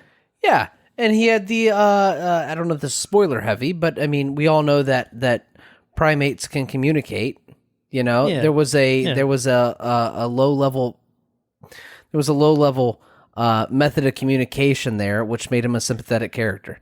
And you can kind of get a read on him, whereas Godzilla's just running around roaring and destroying shit. Like that's just kind of his. That's kind of his thing. So, Sarah thoroughly enjoyed, or not. I'm not gonna say thoroughly, but she enjoyed it. She enjoyed the parts that she was awake for. So that's cool. Yeah. So anyway, that's what I got on Godzilla versus Kong, the weird ass monsterverse. For non-spoilers, so let's do it. Full spoilers for Godzilla versus Kong. Versus Mechagodzilla. Okay, so we'll get into Mechagodzilla. But we all know Godzilla's a badass, right? He's got atomic breath. It is known. But at the end of the day, he's a bipedal lizard on land. Like, obviously, when when Kong's going across the water, he's out of his element. Kong's going to get fucked up. Yeah, exactly. But I'll be honest with you. I think I went into it. I think I'm on record saying I think Godzilla's probably going to kick his ass. Mm-hmm. But when the movie got into it, it's just, God, Kong's kind of a bitch a little bit. Like, he keeps getting his ass kicked. Like, even when it comes to like the bats and the things that are in the Hollow Earth, which with the Hollow Earth is another conversation altogether. Yeah, Mechagodzilla, Hollow Earth, those are 2 big conversations. We'll get to them. But like, he can't even hold his own against the bat things in the Hollow Earth. Like, if it wasn't for Kong, just doesn't know how to fight very good. Like, I pictured at one time he would grab the tail of Godzilla and swing him around or something. He would be Mario 64. It'd be like fucking Bowser. Yeah, exactly. It never happened. I thought that Kong being as big as he was, as mobile as he was, and as smart as he was, I thought that he would, at some point have an upper hand against Godzilla. I thought he would in the movie. Going into it, I thought Godzilla would totally annihilate him, which he did. Pretty much did for the most part, yeah. That's it. But anyways, that's all I got to say about Godzilla. He was kind of as big as he was, as smart as he was, he got his shit kicked real bad. Yeah, there's really only like a few fleeting moments where like King like gets the upper hand. Like I think there's a point where he throws like something in a building behind Godzilla, and Godzilla's like, "What was that?" And then Kong leaps and kind of kicks his ass for like 20 seconds, and then promptly gets his ass kicked after that. After Godzilla's like, "Actually, no, bitch, I'm King of the Monsters, not you." beyond that, there's a few moments. Obviously, he gets one good lick in him with the axe. I think he hits him in like the upper leg with the axe at one point. But for the most part, Kong really doesn't carry his weight until he's forced to kind of team up with him, reluctantly team up with Godzilla, who's getting his ass lit up. But I think the cool character moment with Kong was that the humans could communicate with him, and they couldn't communicate with Godzilla. And right. I think that Godzilla is, not Godzilla, King Kong. I think that King Kong is like humanity's fucking Titan. You know what I mean? Right. Godzilla's there to do what he needs to do. He's king of the castle, right? Yeah. If a threat emerges, he's going to take them down. But he might level a city in doing it. He doesn't give a shit about the humans. He doesn't give a shit about collateral damage. Like, no. Godzilla is like, you're a little insect to me. I do not care about you. That's right. I care about this big threat to this planet. I don't want this fucking planet getting taken over by this shit. Where bag. King Kong is King Kong is the people's monster, which I thought was pretty cool. I just want to be home, man. I just want to be home. Yeah, that's it. I just want to hang out at home. I don't need to fight nobody. I don't give no shit about that. I just want to hang out at home. I'll fight someone if I have to, but that's it. And I thought that I don't know. It seems like the humans more readily identified with Kong for obvious reasons, because they had the little girl could talk to him, I guess. Which right. is whatever. Which is a giant plot hole. You're telling me that in this giant dome, you don't know that the fucking King Kong's communicating with the little girl? That doesn't make any sense. Like, your sole purpose of this giant dome... He's being heavily monitored by every angle in this thing. Right. And you don't know the girl's talking to Kong? What? That's a big lapse in monitoring, I guess. Fun fact. So, they go from Pensacola... to Hong Kong in a scene. Yes. When they travel at like 700 miles an hour in this underground tube. Yes. So, fun fact. And this might be long, and you might need to cut this. I don't know. We'll wait until I hear it. Okay. So, when I was in Las Vegas, we were driving back from the Grand Canyon to Las Vegas, and Austin, which is Sarah's sister's boyfriend, me and Sarah's dad were talking, and we came up with this idea. And we called it the Boys. The Bureau of Intercontinental Shipping. My whole argument for this idea was, look at the fucking railroad system. The railroad system was a major thing that connected continental America, right? And it's over 100 years old. We still use it. To this day, that's like our sole means of transporting, holy shit, transporting massive amounts of shit across land. What if we put that shit underground with maglev fucking technology in a vacuum tube and shipped it across super fucking fast? And there's no air, so there's no resistance in the vacuum tube. You could just stack your boxes or whatever in there, and there's no air resistance. You don't have to worry about them floating around or anything else. And you could ship that shit super quick across America. It would change everything. It would be ridiculous. And then what you do is you connect the world. After you demonstrate what it can do in America, then you connect the world to this substructure of fucking magnetically levitated, transported shit. It would be amazing. And there was a whole thing. And we even came up for the name of the bureau. The bureau is of continental fucking shipping. Boys. The Boys, exactly. The Boys, yeah. And it was a really good idea. It sounded really good. And then I got real deflated when I watched Godzilla versus Kong. It's like, shit, they already came up with it. Son of a bitch. The Boys is in this. They knew. They were listening. They wiretapped us. So when I saw that, I got real excited, and I texted both Austin and Kelly that, hey, listen, our idea's been taken. They took our fucking idea. But apparently it's not a bad fucking idea. It's in sci-fi movie, which means one day Might be there. it might be there. Exactly. Yeah. Anyway, so Mechagodzilla's a thing. Mechagodzilla's a thing. Which is really just like the brain of Gamora. Is that right? Yeah, basically.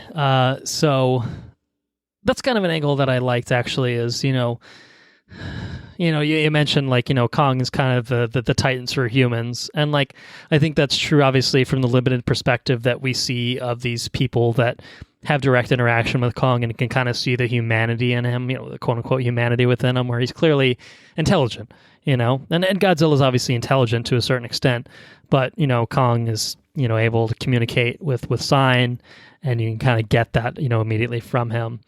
But, he may be, the Titans for some humans, but clearly other humans had a very different idea. We got big bad evil corporation Apex Cybernetics developing some technology of their own, a Jaeger or something to counter the kaiju of this world, and so they've got Mechagodzilla in store, which Mechagodzilla kicks some ass. To be fair, I would love to know what technology is behind Mechagodzilla, because I can get behind, obviously. They get the power source from Hollow Earth, and that's what, like, revs the engines up to 100 or whatever. And then you have the brain or the neural network of King Ghidorah that takes over and lets Mechagodzilla just run rampant in Hong Kong. And by the way, rest in peace, Hong Kong. That city no longer exists as of the end of this movie. Just absolutely fucking torched. They have the whole thing like, we're evacuating the city. I'm like, they probably just fucking destroyed all the shelters too, because honestly, that you just cut around that entire city and take it off the globe. You might as well at this point. Godzilla cut a hole with his breath all the way to the center of the earth. So here's what I'm thinking, and here's what bothers me a little bit. Is like, all right, what metal is Mechagodzilla? What's his fucking atomic breath? What is that? Like, it's clearly not atomic breath, otherwise it'd probably just power up Godzilla, you know what I mean? So what in the shit is more powerful than the atomic breath that Godzilla has? That cut the world in half. Like, he went all the way... And that's just it. Yes, that's just it. It's like, look, there's like one moment where, like, Godzilla uses atomic breath and, like, singes Kong's fur a little bit and, like, knocks him into a building and, like, falls down and, like, he's hurt a little bit by it. But I'm like, that shit bored its way through the entire fucking planet. That should vaporize anything that it touches, and that's one of those things. I'm just like, look, I'm not here to nitpick like every little detail of this movie, but that motherfucker bored a hole straight to the hollow earth, you know what I mean? And like maybe it's not the entire planet that he's digging through because of this weird hollow earth shenanigans, but like that's some serious fucking crust that he just torched. And Godzilla knew he was in hollow earth. He detected him because he fucking put the shit in the thing, and it charged up, and you got the little Godzilla in a circle. That Godzilla's like, oh shit, I thought we got rid of all those motherfuckers, a millennia ago. I'm gonna take this guy out, straight down. Yeah, he just shoots his breath straight into the ground. That was. In a movie full of the ridiculous, that might be the most ridiculous, to be honest. Because I can accept the conceit of like, okay, humans got this crazy Mechagodzilla technology, which was absolutely tearing Godzilla a new one. And like, look, granted, obviously, Godzilla just fought Kong. He's a little pooped, from that little tete-a-tete. But he had to have a jump start. He had to have Kong had to get a jump. Yeah, Kong was basically going to die. Godzilla just absolutely wrecked Kong throughout this. Kong got a few licks in, hey, good on you, good on you, pat on the back type thing. But yeah, Kong was basically out for the count until he got a little charge. But I mean, I guess what I'm just trying to get at is like Mechagodzilla, like he was absolutely massacring Godzilla, and it's just like, what is fucking powering that shit? I'm like, it's obviously kind of unexplained, and like, I got this crazy thing, and I don't know. It's just absolutely wild to me, like how much of a threat they ended up making Mechagodzilla. Which I guess they needed the massive threat to unify the opposing forces, Batman v Superman style. Martha, why'd you say that name and such? But But in Mechagodzilla's defense, he was just so much more. Godzilla had hands, or King Kong had hands and feet. It's true. Like Godzilla had these spinny things. He's got fucking missiles he could launch or whatever. He's got a tail spinny thing with a laser beam on the end of it. You know, he just had... He's just fucking overpowered. Yeah. Well, not too overpowered because... Not too overpowered. Although... Well, you have to think about it too, because Kong's axe could absorb the radiation from the atomic breath. Did not cut at all. It was made of some sort of thing that just said, fuck you to the atomic breath. And I think axe, it was made of a scale from a former Godzilla, from a Godzilla of old. That's right. That's exactly what it was. Like fused to a bone. I assume from a previous King Kong bone would be my guess. Yeah, that's some cool shit. Yeah, some primeval Titan shit right there. Yeah. So, you know, that's some pretty tough shit. Yeah. It could cut through the metal. Yeah. And it did. It cut right through the metal. Yeah, to be fair, I think the systems had to get fucked with a little bit. I think it opened up a window for Kong to come in and cleave fucking some arms off of it, and then cleave its head, and then just do a fucking Mortal Kombat fatality spine rip of Mechagodzilla. Some badass shit. I liked it. Enjoyed that. I also liked when Godzilla went ham on the bat things that were in Hollow Earth. Oh yeah. Just ripped its head off and drank its blood and shit. It's like, oh man, Godzilla, Kong. I keep saying the same thing. Kong.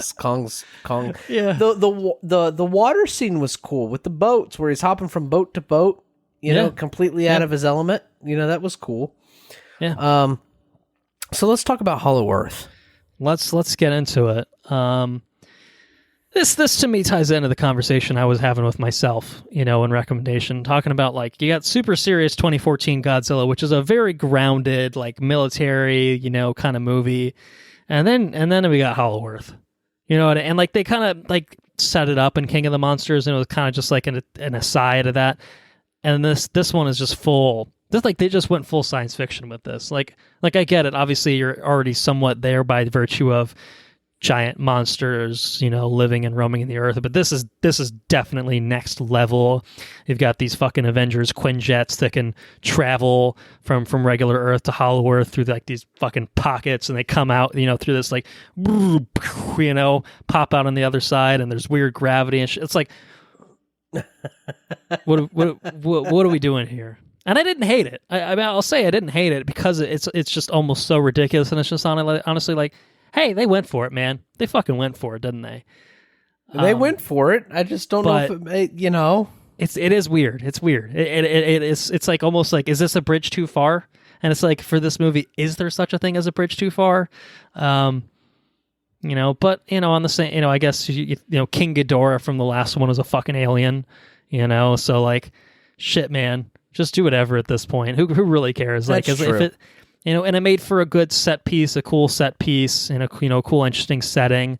And to me, it kind of felt like a natural kind of like way to end the film. They didn't really quite go exactly the direction I was thinking, but I was just like, hey, how do you have Godzilla, who's king of the monsters, and Kong, who's king? You know, King Kong. Like, how do you have them coexist? You know, without one just asserting dominance over the other. You know, that's how these movies always end up. Is, you know, Batman v Superman, Freddy versus Jason. You can't have one character definitively win because you're going to piss off everyone that's a big fan of the other one. And for me, it's just like, obviously Godzilla's going to win because he's Godzilla, and like he basically does, you know, and it's all well and good. But to me, the answer was like, all right, Godzilla's king of Earth, and Kong is king of Hollow Earth. You know what I mean? Like, and it kind of, I think, got to that point where like Kong has found his home in Hollow Earth, but I really thought they'd be more explicit of just, you know, saying like, hey, you've got your realm, I've got my realm. You know, if we get some more Titan motherfuckers acting up, maybe we'll team up again. You know, team up again and have a little Titan Justice League, and they'll make it work. But you know, it didn't quite go that far with it. It was really just like, hey, this is, you know, Skull Island, I guess, apparently has been destroyed by some storm that killed all the fucking native people, which is insane, and it left this one little girl. You know, that to me, that was insane. And so, hey, you've got a new home to look forward to, which is like clearly the home of your ancestors and stuff. So, like, you got that, and then Godzilla's But going to how go chill did in the water Hollow, somewhere. or this might be explained in Skull Island. Why is Skull Island like Hollow Earth? It's not really explained, other than Skull Island kind of has that like sort of thing, like Themyscira has like a barrier around it, and like Wonder Woman, like it's kind of like that, where like there's just like this massive like storm front around it that like perpetually enshrouds it, and then once you break through, it's like paradise kind of thing. Not quite paradise, obviously. There's big fucking monsters running around and shit, but yeah, you know, like the weather's great, and then for some reason that basically, I guess, didn't, you know, that changed at some point in like the 5 decades that you know span Skull Island first, you know, up to this movie. So there's no real explanation other than like, I guess, why not? You know what I mean? Yeah, don't think too far, which is the question, or which is the statement throughout the entire movie. Just don't think too far. Don't think too far into it. Yeah. So, I mean, fucking Kong making a spear and throwing it at the sun. I thought he was gonna throw. I thought it was gonna go into space at the beginning, and of course it hit a screen or whatever. Right. But that was interesting. That did throw me. I was just like, oh shit, is he gonna hit the sun? I did legitimately entertain. I'm like, all right, like, is this their way of showing that King Kong is not the little baby you thought he once was? You know, he says, I can chuck a spear into the fucking sun. How small That's was how he in Skull Island? He wasn't that small. I mean, I don't know. I mean, it was hard to tell because obviously he's scaled against people, you know, and helicopters for most of the movie. But versus being scaled against he could buildings. comfortably fit a whole helicopter in the palm of his hand, I feel like, in Skull Island. So he was still pretty big. But Godzilla is like skyscraper level big. And it was just kind of like, I don't know. Godzilla's tail alone, like one tail whip will like fucking cut King Kong in half. Damn it, I'm doing it too. Yeah, it happens, dude. It's a fucking thing. Yeah, so this, what was the other thing? Did you care about the guy did you care about the Millie Brown? I think that the Millie Bobby Brown side quest is the worst part of the film. Okay, so we're in agreement there. Yeah. Yeah, I think the other human characters are like bad, but like not in like a Like the Alex Jones character? Yeah, he didn't do anything for me. But the Bleach, something about Bleach, I did completely. Yeah, there's just little quirks where they're just like, you know, do you drink tap water? It's got fluoride in it, and like fluoride's like, yeah, it's how it makes you docile. I'm like, no, it doesn't. Like, you're a fucking idiot. And Millie Bobby Brown is like, yeah, you're totally right. And then Julian Dennison, who's in this movie for no reason, is just like, yeah, I drink the tap water, you know, like you know. That whole trio to me was fucking pointless, you know, and like they're a way to you know, this corporation, obviously very shady corporation, is up to some shady shit, and their shady shit is developing a fucking, you know, Mechagodzilla, and you know, and baiting basically Godzilla out with like using these Titan calls to get Godzilla to come in and just like, Pensacola, you're gonna die today, bitch. You know what I mean? So yeah.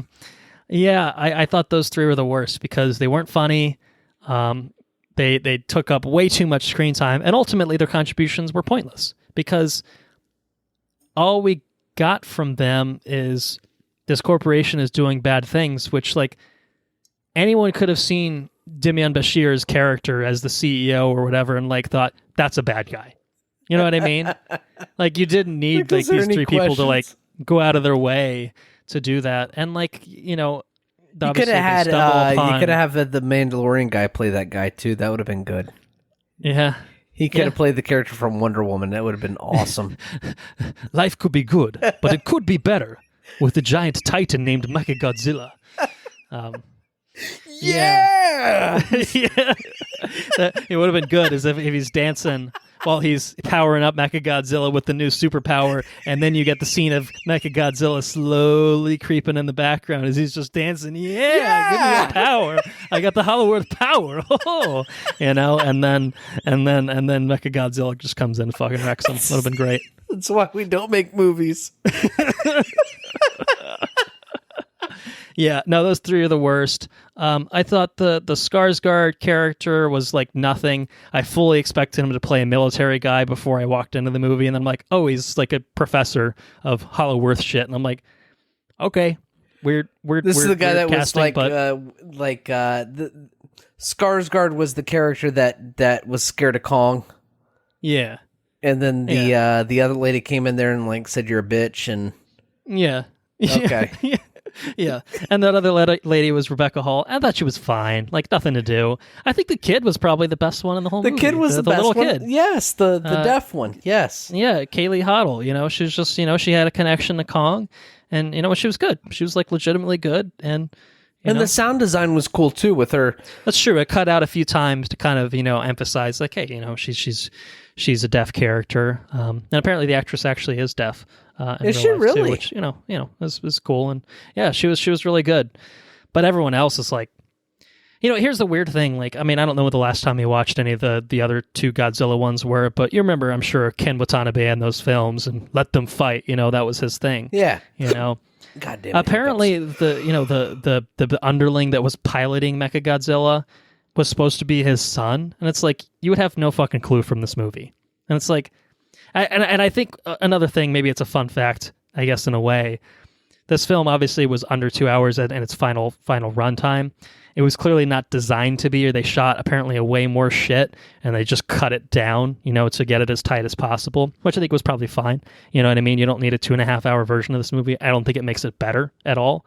You probably get a little more depth, obviously, but these characters are kind of, there's not, it's not a Justice League situation. You can add a little bit more there, but it's not going to help them. Yeah, and it's like you'd have no idea other than the fact that if you look in the credits, they have the same last name and like they're both Japanese. And it's like, okay, well, surely there are more Japanese people than just the two people that are that are named Serizawa. You know what I mean? Like, I'm not going to be fucking racist and say like, oh, they must be related because it's a Japanese guy and they're both in Godzilla films. Like, you know what I mean? Like, but they intended those characters to be related, and it's like, well, why did you do nothing with that? And maybe at one point they did. Maybe they filmed a bunch of stuff where it's just like, yeah, I'm working for this evil corporation, even though my dad spent his whole fucking life, saying that Godzilla was the savior of this world because he's a fucking idiot and I hate him and I'm doing this to get back at him, even though he's dead now. Like, there could be more. Anything. There could be more there, though. That there's more meat on the bone.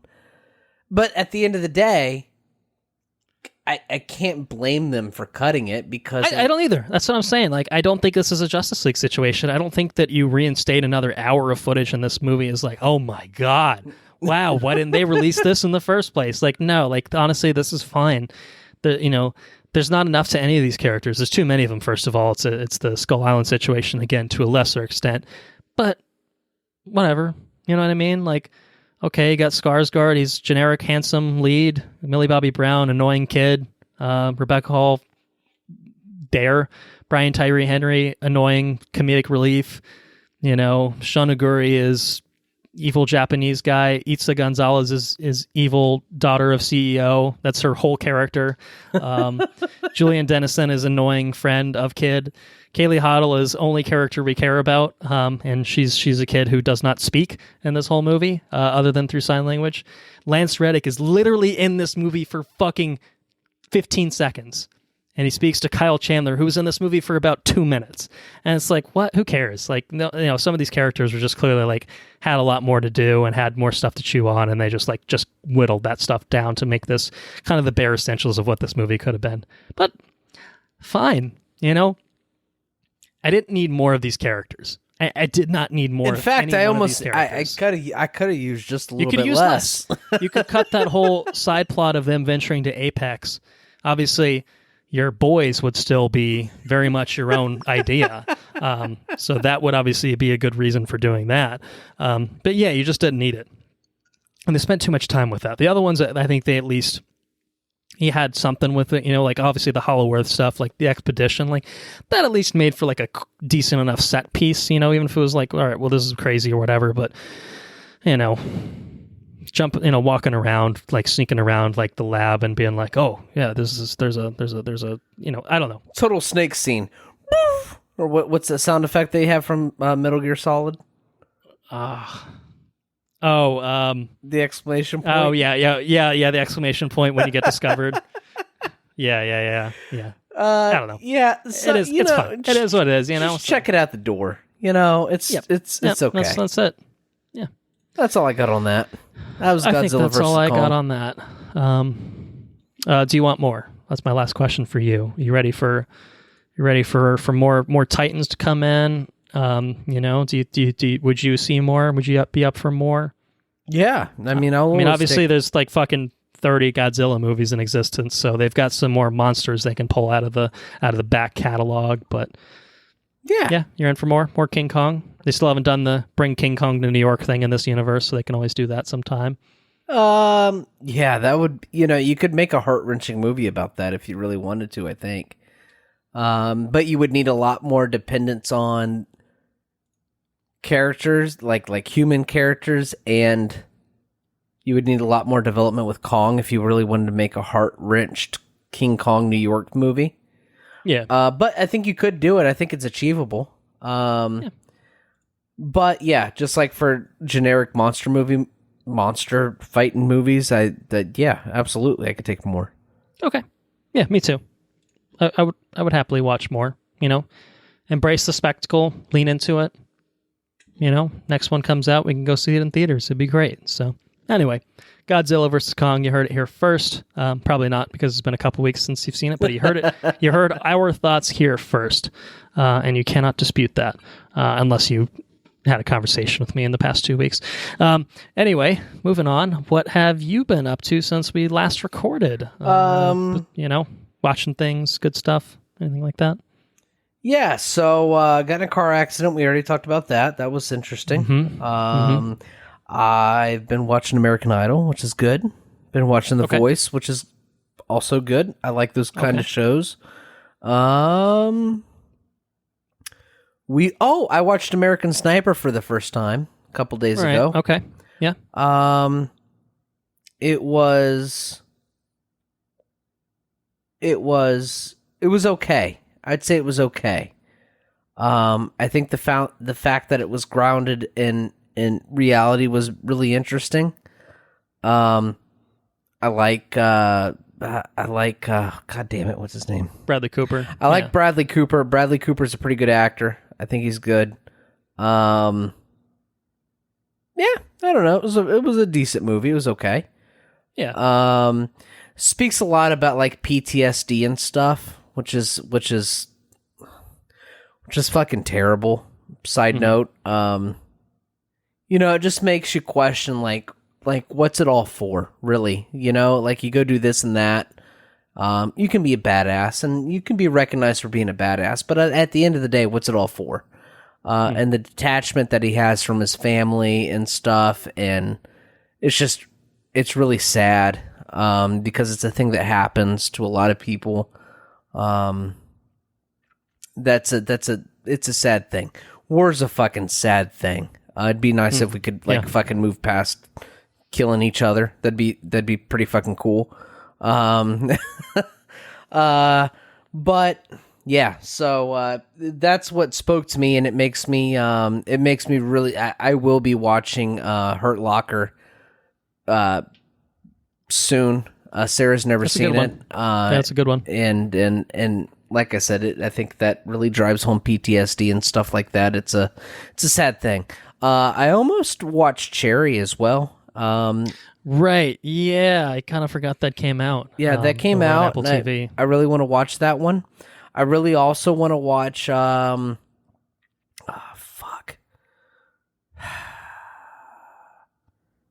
It's not called. God damn it! I'm going to say what I think it's called, and it's going to sound bad. Okay. We'll see if I can guess it from your not actual title. Urban Cowboy. Concrete Cowboy. Concrete Cowboy. Yes. I really want to watch Concrete Cowboy. Yeah, it's on Netflix now. So it is. I showed Sarah the trailer to that, and I cried again in the trailer. I really want to watch that one. That one looks like it's a really good movie. But I did not watch it. We decided on American Sniper, and then Sarah fell asleep. Typical. So American Idol. What else have I been doing? I know Invincible. I've been watching. I've been Up to date on that. I've been up to date on that. I've also been up to date on. I'm really enjoying my Fridays or my Saturdays or my Sundays whenever I can catch up on them. Falcon and the Winter Soldier. I've been watching that. And holy shit, that last Falcon and Winter Soldier show. Holy shit. That was a holy shit moment. Yeah.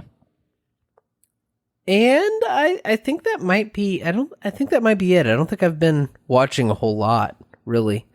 Just work and I think that's about it. Oh, Sarah got promoted. Oh, yay. Sarah got promoted. Great. So her first year of teaching, she was a 4th grade teacher. Second year of teaching, she was a 5th grade teacher, and she was the online because it was COVID. She finished out 4th grade online, and then she went 5th grade fully online. And then next year, she will be in charge of 4th grade, the entire grade level. Wow. Yeah, so it's what they call a facilitator. But she will be leading the 4th grade team, essentially is what it is. So kudos to Sarah. She's kicking ass at her job, which is awesome. And she's making a really good difference. So that's really fucking inspiring. It's really cool. But other than that, that's really been about it. Nice. What about you guys? What have you been up to? A few things on the list for this episode. First one is returning to. Oh, go ahead. Hold on a second. Got something? Have I talked to you about Jojo Rabbit?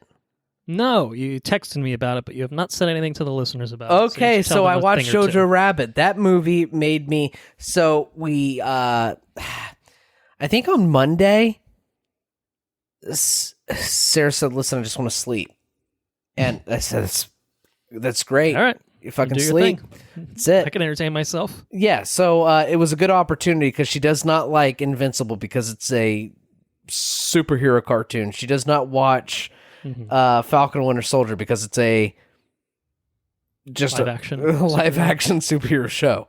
Yeah. So I caught up on that, and I'm like, all right, American Idol's on. You want to watch American Idol? She's like, no, I just want to sleep. I'm like, okay.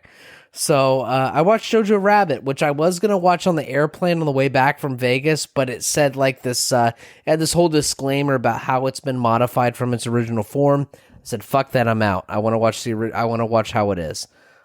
So I watched it. Holy shit, what a movie.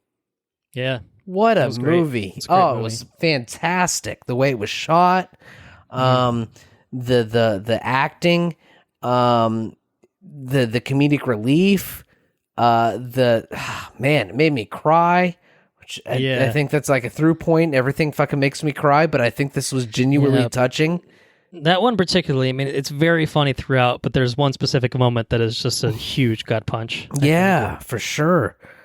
What a spectacular fucking movie. I'm really happy I watched that movie.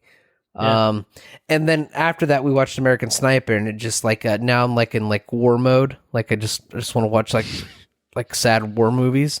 But yeah, man, Jojo Rabbit is, somebody asked me, should I watch this movie? Yes, 110% you should watch this movie.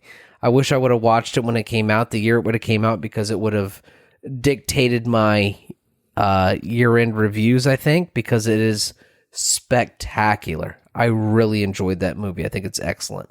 And I think that might be it. I'll let you, you continue to talk, and I probably have other things that pop up. That's usually what happens. But that's how it goes sometimes. All right. Well, I followed through on, I think, something that you talked about with Anna and myself on the Raya episode, I believe. We said something about, hey, I hadn't seen the Goonies in my life. No way, you watched the fucking Goonies? So yeah, inspiration struck, and we watched the fucking Goonies. Yes. Hey, you guys! Yes. What'd you think about the Goonies, dude? It was great. It was very, very enjoyable. What a fucking movie the Goonies is. Obviously, it's fun going back because that that cast, obviously, I know them from many other things when they were much older in their careers, but it was very fun. It was enjoyable, just great kind of 80s sensibilities and fun adventure. I don't know, it's a film that just makes you feel good, you just kind of enjoy it while you're watching it. And it's touching here and there, a little truffle shuffle action, you had Chunk was funny, and Chunk and Sloth bonding was very, very touching, heartwarming, and yeah, I don't know, I did really enjoy it. So the fucking Goonies is spectacular. It's fucking Indiana Jones, dude, with kids. Basically, yeah, and that's great. That's really fun. And Anna made a great point of, there's a whole sequence in the third act where they're on water slides basically, and they go down to they land out by the ship. And it's like, why is there not a fucking theme park ride about the Goonies? Like, it's tailor-made for that shit. That would be perfect for like a Disney or a Universal or whoever owns those fucking rights. You know what I mean? Like, I don't know. It feels like such a huge missed opportunity to have, even a fucking few water slides named after the Goonies, and I don't know. So anyway, I really enjoyed it. It was very fun, funny. Love the Goonies, and they go into the sewers and they find that fucking coin or whatever. You remember that? Oh man, I love the Goonies. The Goonies is great.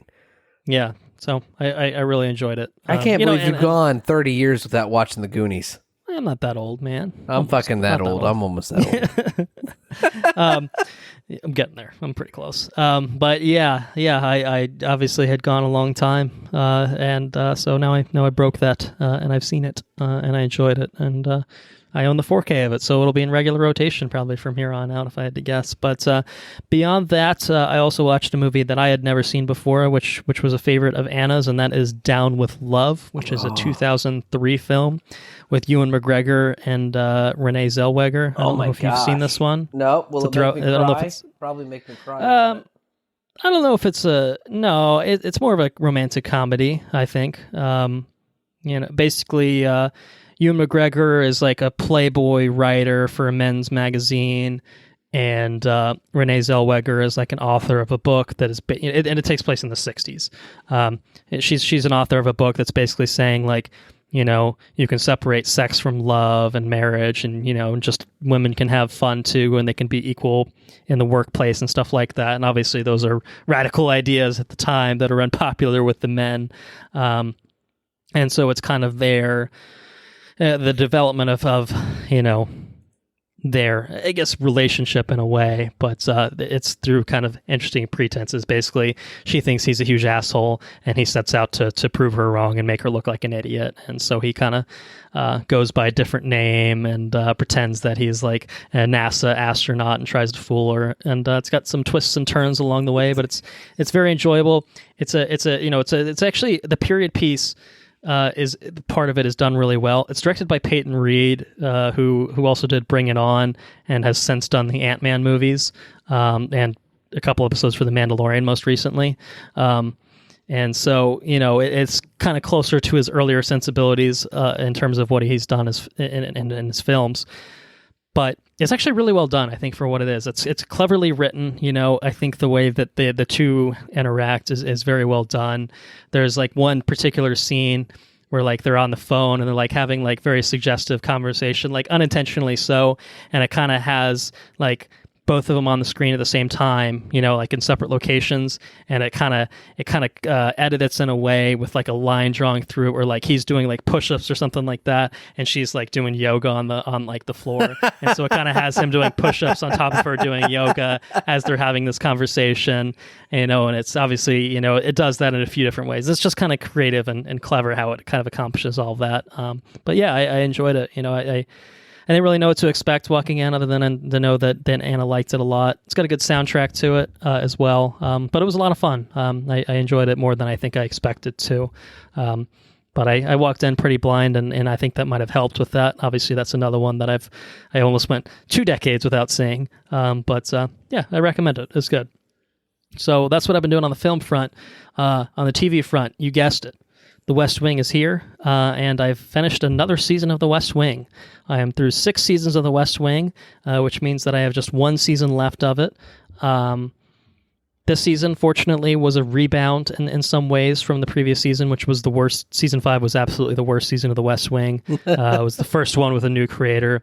This one feels like they were finding their footing a little bit more, and they took a new angle with it. Basically, it's the end of the presidency for Martin Sheen. It's his last year in office.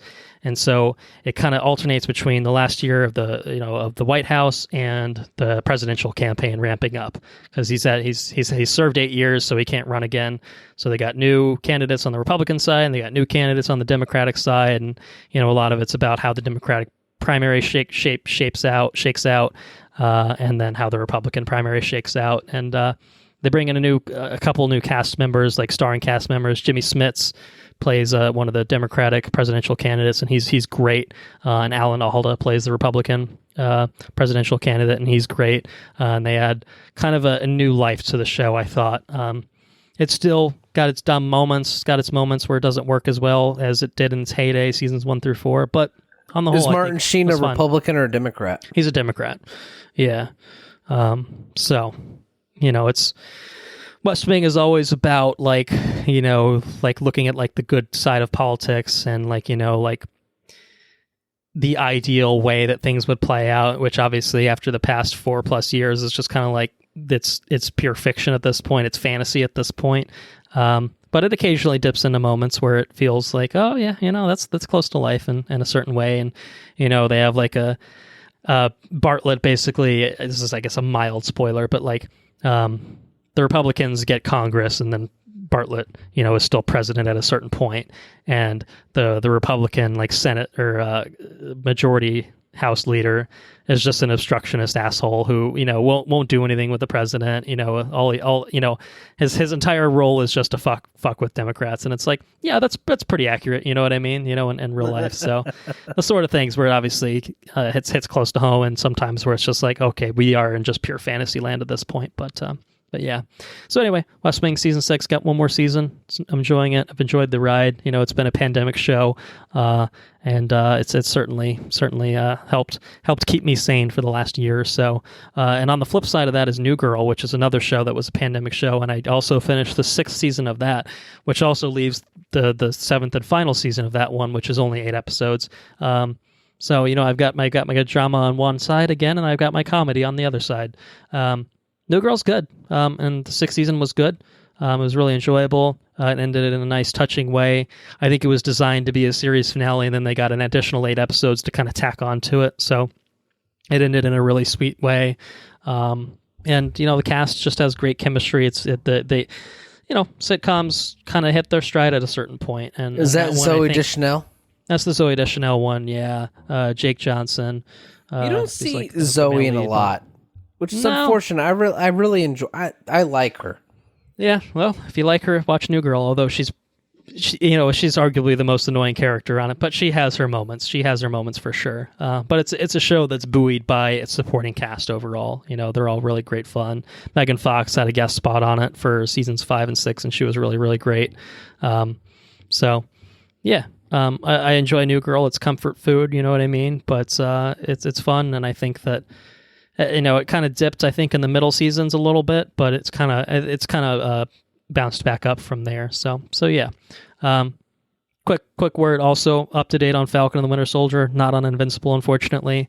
So we're 2/3 of the way through Falcon. There's only going to be 6 episodes, so we got 2 more to go as of recording this. Oh wow! And episode 4 how's that shit gonna ended end? With the big holy shit we only moment. Had 2 more. Only 2 more, yeah. I'm excited to see where that goes. Obviously, we'll be due for a conversation on that when it wraps up in a couple weeks time, I guess. So I look forward to talking about it with you. But some good holy shit stuff in that will be exciting to talk about.